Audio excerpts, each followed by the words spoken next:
Los que nacimos a partir del año 1960 aproximadamente, nos criamos con los diarios, revistas, programas de televisión y radio y demás medios de comunicación con la verdad absoluta de que el fútbol había nacido con el profesionalismo.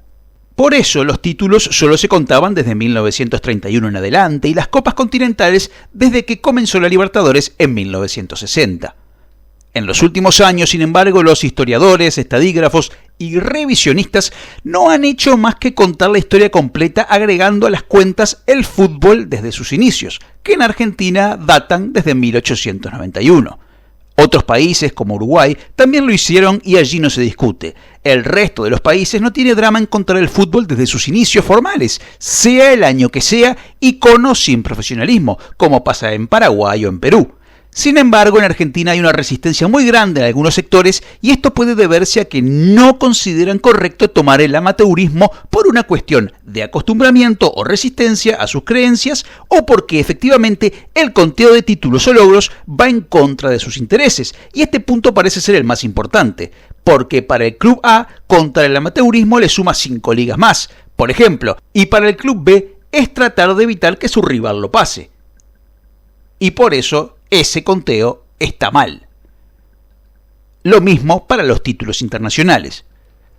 Hoy hay acuerdo en todas las esferas de las ligas mundiales en contar todos los títulos desde que iniciaron las federaciones, asociaciones y los torneos de liga, sea como sea y sin trazar divisiones. Lo que siempre decimos, hay que entender el fútbol por contextos. No se pueden comparar épocas y a cada una hay que respetarla. En general, para la mayoría de las personas, la época en la que vive es la mejor. Nadie puede ser más que Messi, el fútbol es mejor ahora, antes jugaban en la edad de piedra y los futbolistas comían ravioles y asado antes de entrar a la cancha. Ni muy, ni tan. Son épocas, eras, y hay que respetarlas a todas y comparar con cabeza y no con el corazón. Si mi bisabuelo fue feliz viendo a su club campeón en 1925, ¿por qué debemos decirle, no, bisabuelo, aquello que viste fue mentira, lo que festejaste no existe, esa liga no cuenta, pagaste entradas al divino botón, reíste, lloraste, sufriste y acompañaste a tu equipo al pedo? Porque el fútbol antes de 1931 no existía, viviste una mentira. ¿Verdad que eso estaría mal, no? No nos gustaría que en el año 2100, por ejemplo, con otras reglas, nuestros bisnietos nos dijeran lo mismo, ¿verdad? Quizá en 100 años el fútbol se juegue con 9 jugadores y los partidos duren 60 minutos y nos dirán que lo que vivimos no era fútbol y que no hay que contarlo. Pero, ¿por qué hay tantos que se resisten a aceptar el amateurismo? Punto 1. El conteo de títulos. Este es un tema central. Veamos lo siguiente. Si contáramos solo el profesionalismo, Racing tendría solamente 9 ligas, pero con el amateurismo suma 9 más y pasa a ser el tercer club más ganador de ligas en Argentina. De hecho, ganó un heptacampeonato en la década del 10. Pero eso es bastante bastardeado hoy en día. Durante años y hasta 2024, a Racing se le rieron en la cara porque tenía ganadas una Libertadores, una Intercontinental y una Supercopa. Pero Racing desde 1919 ya tenía 2 Copas Aldao, la más importante Copa Sudamericana de la época y antes del inicio de la Copa Libertadores, y una Copa de Honor, por lo tanto suma 8 títulos internacionales. Independiente cruza estas afirmaciones cuando en realidad debería asumirlas, porque en el amateurismo suma 2 ligas y 7 copas más a su brillante palmarés, además de tener un equipo soñado en la década del 20 del siglo pasado. Además, sus 20 títulos internacionales oficiales son inalcanzables para los 8 de Racing. Con River pasa algo similar, porque si bien siempre fue el máximo ganador de ligas, la brecha se achica porque en el amateurismo Boca ganó 6 ligas y River apenas una. Pero River se olvida que fue en el amateurismo que Boca subió por decreto a Primera División y que los millonarios siempre dieron la cara deportivamente y por derecha. Por lo tanto, y esto va para todos, no se vale chicañar a un rival por algo del amateurismo que no cuenta para ellos y mostrarse aún más superiores por cosas del profesionalismo. Lo mismo para Boca. Por lo tanto, el tema de la sumatoria de títulos es central para los hinchas y los clubes. Punto 2. Los torneos que se jugaban. Lo que se ha querido hacer es subestimar los torneos que se jugaban en el amateurismo, dando a entender que poco menos eran campeonatos barriales que lo jugaban los clubes que querían y que lo hacían de cualquier forma. Error. Los torneos estaban bien organizados, eran oficiales, se cobraban entradas, llevaban multitudes a las canchas, la prensa los cubría a diestra y siniestra, como hoy. Claro, había cuestiones que por la época, no olviden el contexto, eran más tolerables que hoy, que se ha evolucionado de forma lógica. Por ejemplo, las ligas desde 1913 a 1930 promediaron 23 equipos en cada temporada. Las reglas eran las oficiales, las canchas debían cumplir con estándares también oficiales, los estadios mejoraban año a año o se construían aquellos clubes que no los tenían, los jueces comenzaron a ser instruidos para hacer mejor su trabajo, los calendarios oficiales se aprobaban antes de cada temporada por votación, se llevaban estadísticas, se publicaban reglamentos. Curiosamente, algo que repiten los antiamateurismo era que habían torneos que se podían definir por corners en caso de igualdad en partidos que duraban 40 minutos. Sí, como lo leen. Bueno, eso sí pasó, pero entre 1939 y 1949 con la Copa Adrián Escobar, en pleno profesionalismo y siendo un torneo oficial. En la temporada 1988-1989, los empates en el campeonato argentino se definían por penales, donde el ganador se acreditaba un punto extra. Y seamos sinceros, ¿de qué torneos podemos hablar si desde 2014 todo es un desastre en Argentina? Torneos de 30 equipos, copas inventadas de un día para el otro, cambios sobre la marcha, designaciones a dedo de los campeones, títulos que no sabés si son de liga o de copa, que todos dudan, que nadie da ninguna respuesta oficial y definitiva. Es más, esto es peor que otrora, así que los torneos y sus formatos no son excusa alguna para minimizar el amateurismo. Y bueno, pensar acá obviamente que es tratar de competir y ganar. Para lo que viene, tenemos la Sudamericana por delante y bueno, después con el tema de las copas, estoy adaptándome un poco porque... La clasificación es complicada. No entiendo mucho todavía cómo es el tema, pero bueno, venimos bien. 2 grupos, 15 equipos por grupo, 8 clasifican, 1 contra 8 y ahí en adelante, y octavos de final, cuarto de final, directamente eliminación directa. Vas al mata-mata. Partido a partido y es ir a ganar, más nada. Punto 3. La fortaleza de las asociaciones. La AFA existe desde 1893, con diversos nombres, y está afiliada a la FIFA desde 1912. Si bien es cierto que hubo AFAs disidentes que llegaron a convivir durante algún tiempo, la misma estaba integrada por muchos de los mejores y más poderosos dirigentes del país, que la prestigiaban y dirigían con sabiduría. Alejandro Watson Houghton, Francis Chevalier Boutel, Ricardo Aldao, Aldo Cantoni, Adrián Bécquer Varela y muchos otros prestigiosos nombres la comandaron.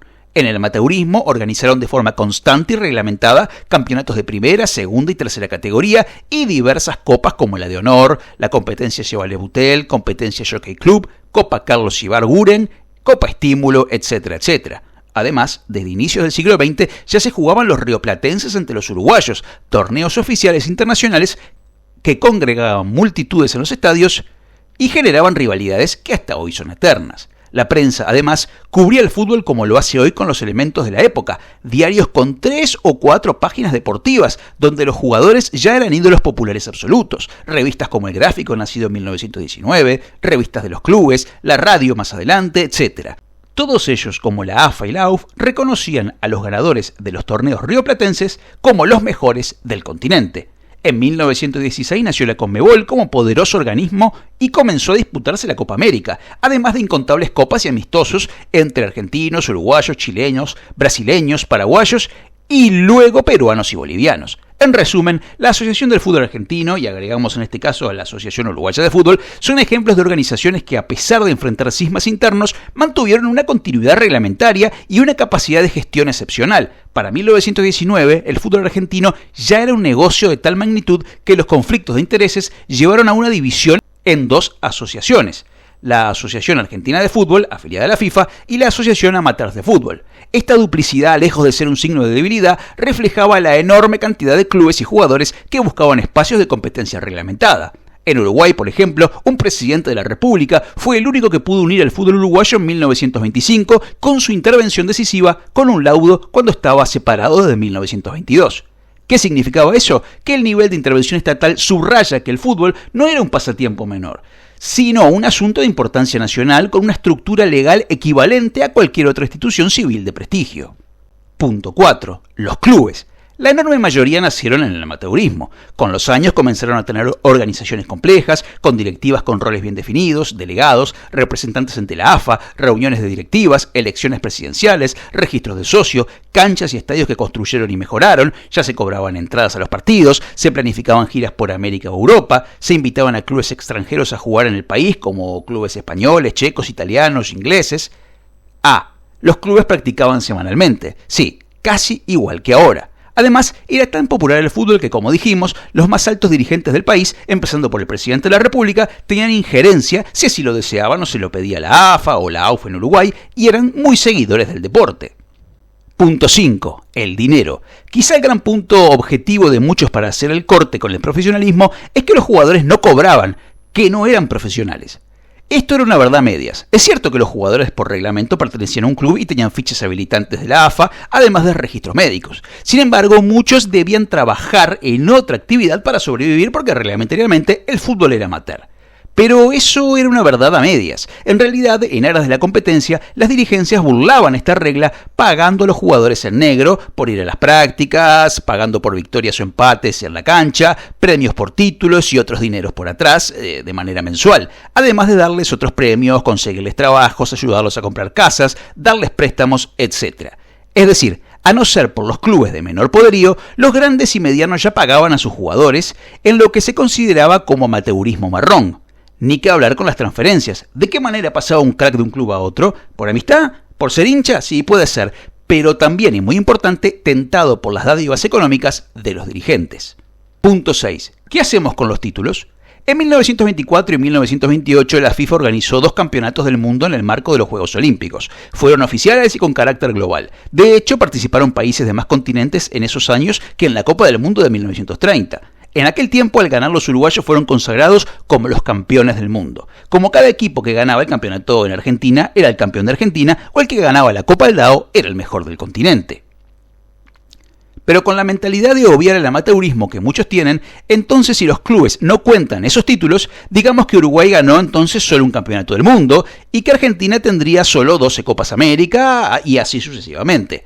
¿Verdad que no lo contamos de esa forma, no? Los argentinos, si les hubiésemos ganado a los uruguayos en 1928 y 1930, hoy contaríamos orgullosos 5 estrellas del mundo y seríamos los más ganadores a la par de Brasil. ¿Verdad que lo haríamos? Y estaría perfecto. Por eso, contar o no el amateurismo es un todo, para bien y para mal.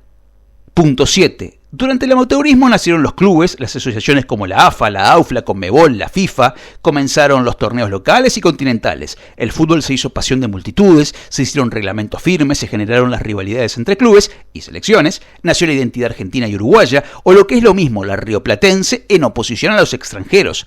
La nuestra, el juego de habilidad, picardía, gambeta. La prensa hablaba más de fútbol que de economía, el fútbol ya le daba de comer a miles de personas, nacieron los primeros ídolos populares que, salvando las distancias y los contextos, eran los mismos de ahora en forma de tratamiento mediático. Gardel le cantaba a los jugadores, se hacían obras de teatro en honor a ellos, había imágenes en el cine, los presidentes recibían a los campeones, etcétera, etcétera, etcétera.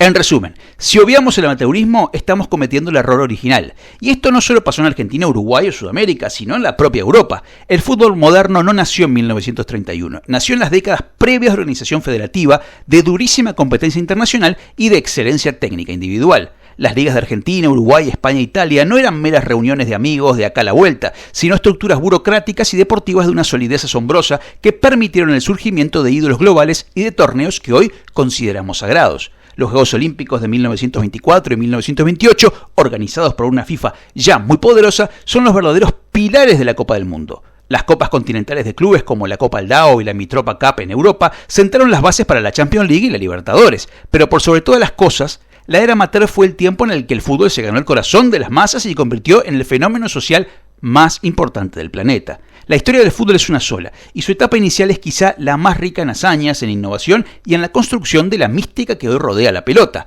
Sí, vos sos hincha de tu club porque hubo una vez en que esa pasión nació y trascendió fronteras y generaciones, y fue hace mucho más de 100 años.